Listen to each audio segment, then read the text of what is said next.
তালিব রাদিয়াল্লাহু তাআলা আনহু হাদিস বর্ণনা করেন, আল্লাহর হাবিব সাল্লাল্লাহু আলাইহি ওয়াসাল্লাম যখন মক্কা নগরী থেকে যখন মদিনায় হিজরত করলেন, মক্কা নগরের যে সমস্ত সাহাবী হিজরত করে মদিনায় গিয়েছিল ওই সাহাবীদেরকে বলা হয় মুহাজির সাহাবী। আর মদিনার মধ্যে মদিনার যত সাহাবীরা ইসলাম ধর্ম গ্রহণ করেছিলেন ওই সাহাবীদেরকে বলা হয় আনসারী সাহাবী। আল্লাহর হাবিব যখন মদিনা মুনাওয়ারায় গেলেন, যাওয়ার পরে আল্লাহর নবী মুহাজির সাহাবীদেরকে আনসার সাহাবীদের সঙ্গে আল্লাহর নবী ভ্রাতৃত্ব বন্ধন করাইয়া দেন। একজন সাহাবীকে আরেকজন সাহাবীর ভাই বানাইয়া দিলেন। এদের মধ্য থেকে মুহাজির সাহাবী সাঈদ ইবনে আব্দুর রহমান, উনি ছিলেন মুহাজির সাহাবী, একজন ধনী মানুষ ছিলেন। আর মদিনার একজন সাহাবী ছিলেন গরিব সাহাবী, তার নাম ছিল হযরতে সালাবা আনসারী রাদিয়াল্লাহু তাআলা আনহু। তিনি ছিলেন মদিনার সাহাবী, উনি একজন গরিব লোক ছিলেন।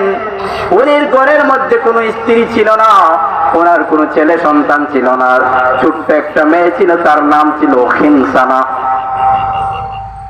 আনসারী সাহাবীদেরকে আল্লাহর হাবিব বললেন, সাঈদ ইবনে আব্দুর রহমান, তোমার দ্বীনি ভাই, তোমার ধর্মের ভাই সালাবা আনসারীকে তোমার বাড়িতে নিয়ে যাও, উনি একজন গরিব সাহাবী, তোমাকে আল্লাহ ধন দিয়েছেন, দৌলত দিয়েছেন।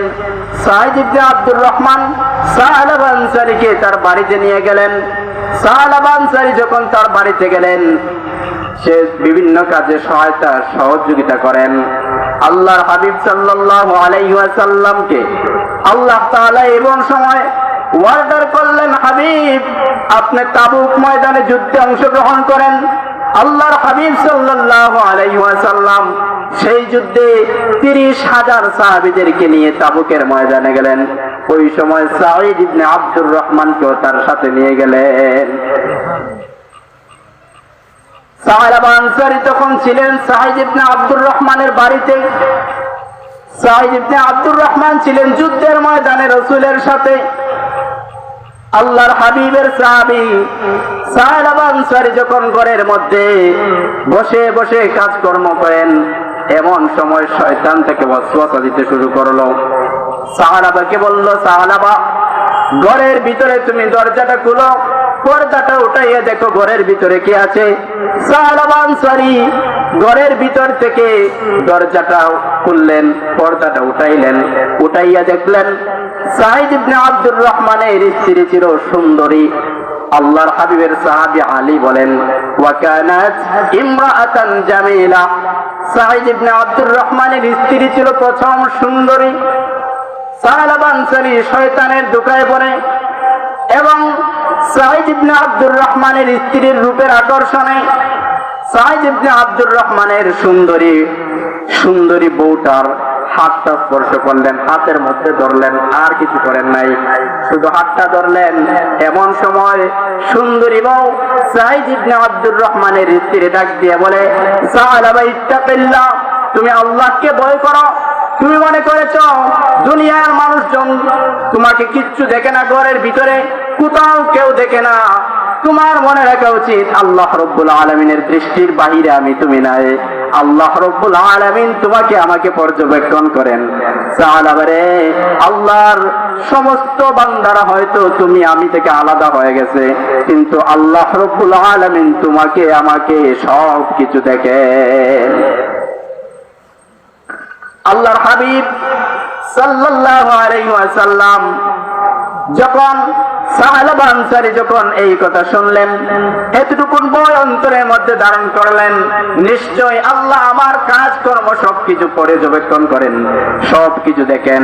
আল্লাহ আমার এই গুনাহটুকুন করে ফেলেছি, আর একজনের বউয়ের হাত আমি স্পর্শ করে ফেলেছি, আমি গুনাহ করে ফেলেছি, আমার এটা উচিত হয় নাই। আল্লাহর হাবিবের সাহাবী সালাবা আনসারী মনের মধ্যে এমন ভয় ঢুকাইয়া মস্তক অবনত করে ঘর থেকে বের হয়ে গেলেন। আসমানের দিকে তাকিয়ে আল্লাহকে একটা ডাক দিয়ে বলেন, ইলাহি আনতা আনতা ওয়া আনা আনা, আনতাল আওয়াদু বিল মাগফিরা ওয়া আনা আওয়াদু বিল যুনুব, বান্দা তো বান্দা আর আল্লাহ তো আল্লাহ। রব্বুল আলামিন তুমি তো আমার এমন রব যে কিনা বান্দাকে বারবার বারবার বান্দাকে ক্ষমা করে দাও, আর আমি তো সেই গোলাম বারবার তাওবা করি আবার তাওবা ভেঙে গুনাহ করে। রব্বুল আলামিন আপনি আমাকে ক্ষমা করে দেন। আল্লাহর হাবিব তাবুক ময়দানে ইমানি তর্জন গর্জন দেখে কাফেররা ছিল 3 লক্ষ আর মুসলমান ছিল মাত্র 30,000। মুসলমানদের ইমানি তর্জন আর গর্জন দেখে আল্লাহ তাআলা তাবুকের ময়দানে আল্লাহর হাবিবকে বিনা যুদ্ধে আল্লাহ চির পূজা দান করলেন। তাবুক থেকে ফিরে আসলেন। আল্লাহর হাবিবের সাহাবী সাঈদ ইবনে আব্দুর রহমান তার বাড়িতে গেলেন, গিয়ে বললেন, কি ব্যাপার, আমার দিনী ভাই সাহালাবা কোথায়?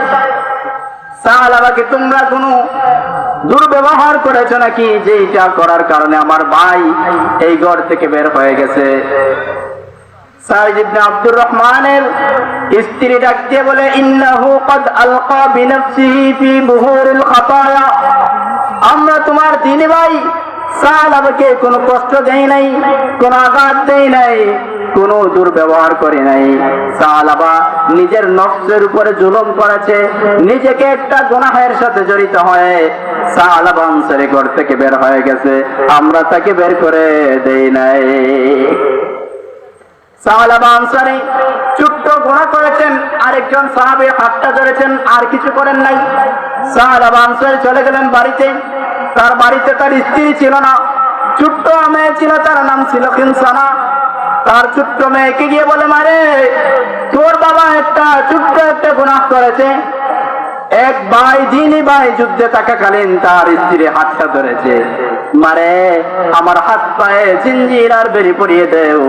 আল্লাহর হাবিব যতক্ষণ আল্লাহর পক্ষ থেকে আমার ক্ষমার সুসংবাদ দিবে না, ততক্ষণ পর্যন্ত আমি তোমার বাবা আল্লাহ রব্বুল আলামিনের জাহান্নামের আসামি থেকে আর মুক্তি লাভ করবে না।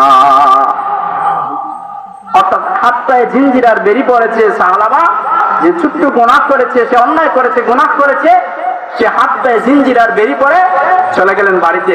বাড়ি থেকে বের হয়ে গেলেন আল্লাহর হাবিবের সাহাবী হযরত আবু বকর সিদ্দিক রাদিয়াল্লাহু তাআলা আনহুর বাড়িতে। আবু বকরকে ডাক দিয়ে বলেন, ইয়া আবু বকর,